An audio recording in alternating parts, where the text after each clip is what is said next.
अज़ीज़ान मुहतरम,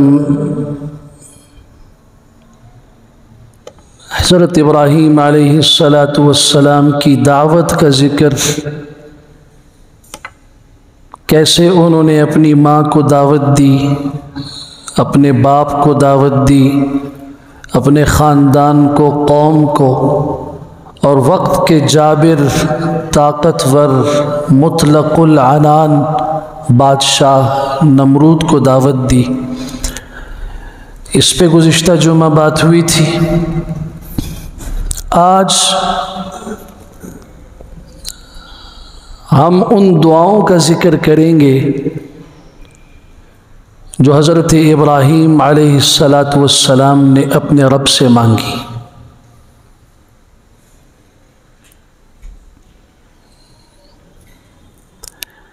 और हकीकत में कुरान मजीद में अल्लाह ने इन दुआओं को ज़िक्र करके हम सबको ये सबक दिया कि ज़मीनी हालात कुछ भी हो जाए, सारी दुनिया एक तरफ हो जाए, हक़ वालों को अपने रब के साथ ताल्लुक़ मज़बूत रखना चाहिए। वो खालिक आसमान व ज़मीन हालात को बदल देगा। सूरह बकरा आयत 126, सूरत इब्राहीम आयत 35, सूरत आल इमरान आयत 97, सूरह 3 आयत नंबर 4 और सूरह बकरा की आयत नंबर 125 खुतबे में मैंने आप हज़रात के सामने पढ़ी हैं। इनमें अल्लाह ने हज़रत इब्राहीम अलैहिस्सलातु वस्सलाम की दुआ का भी ज़िक्र किया और उस दुआ को अल्लाह ने किस अंदाज से कबूल किया, अल्लाह ने उसका भी ज़िक्र फरमाया है।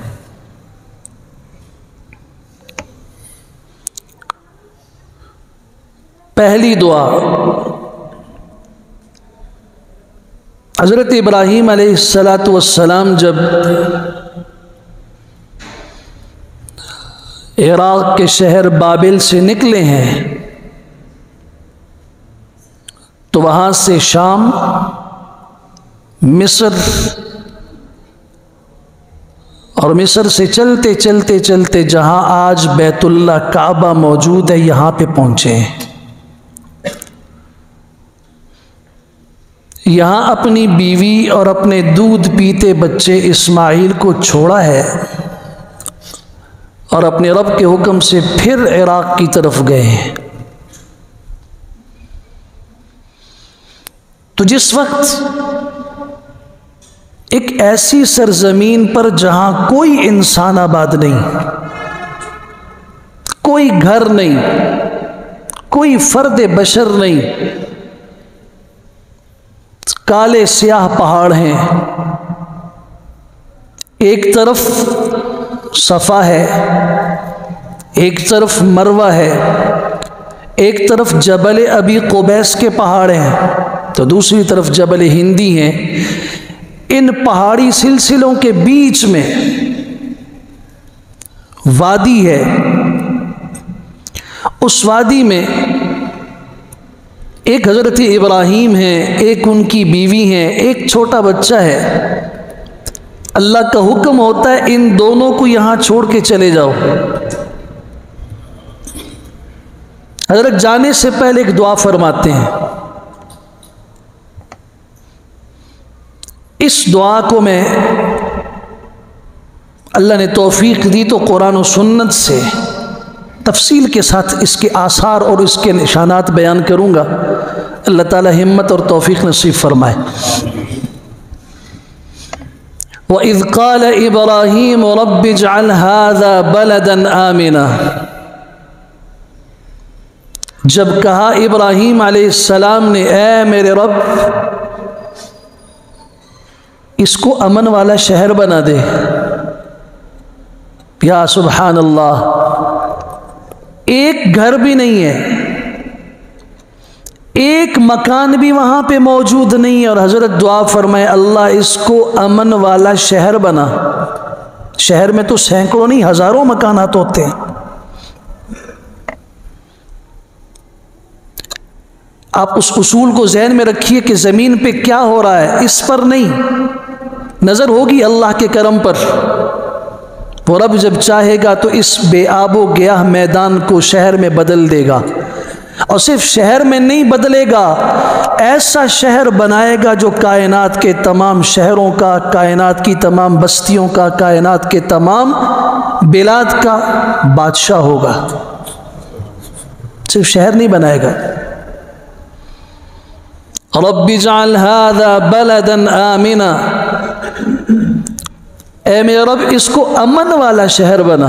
ये पहली दुआ है और आज इस उम्मत की ज़रूरत भी है कि अल्लाह हमें जो गांव दिए, बस्तियां दी, शहर दिए, मुल्क दिए, अल्लाह उनको अमन का गहवारा बना। अमन व अमान पहला मसला है। इंसान को अमन होगा तो वो घर छोड़ के मुलाजमत के लिए दूर का सफ़र भी कर सकेगा, तिजारत के लिए घर से बाहर भी निकल सकेगा। अगर अमन नहीं वो घर नहीं छोड़ सकता, वो मुलाजमत के लिए दूर नहीं जा सकता। पड़ोसी को पड़ोसी से अमन ना हो, मोहल्ले वाले को मोहल्ले वाले से अमन ना हो, शहर में अमन व अमान ना हो, मुल्क में अमन व अमान ना हो, तो निज़ाम ज़िंदगी तबाह बर्बाद हो जाता है। कुरान सिखा रहा है, हज़रत इब्राहीम अलैहिस्सलाम ने दुआ फरमाई, अल्लाह इसको शहर भी बना, अमन वाला भी बना। यहाँ जो लफ्ज़ बलदन है ये नकिरा है,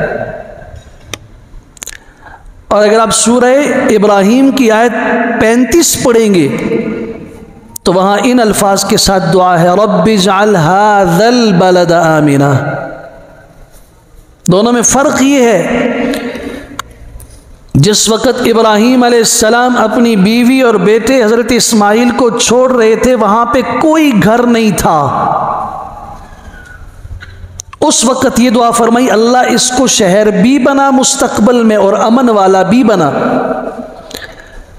फिर बाद में जब हज़रत आए हैं, वहाँ पर कुछ आबादी और शहर की सूरत बन चुकी थी, शहर बन चुका था, तब दुआ फरमाई, रब्बि जअल हाज़ल बलद, अल्लाह ये जो शहर आपने बना दिया है ना, इस शहर को अमन से भी भरपूर, अमन का गहवारा बना दीजिए। ये पहली दुआ है। इसलिए अल्लाह ताला से दुआ मांगा करो, अल्लाह मुझे अमन नसीब फरमा। अल्लाहुम्मा अस्तर औराती व आमिन रवाती। मेरे और आपके हबीब सल्लल्लाहु अलैहि वसल्लम अपने रब से दुआ फरमाते हैं, ए अल्लाह मेरी इज़्ज़त का भी पर्दा रख और मुझे खौफ से अमन भी नसीब फरमा। इज़्ज़त भी महफूज रहे, अमन भी हासिल रहे।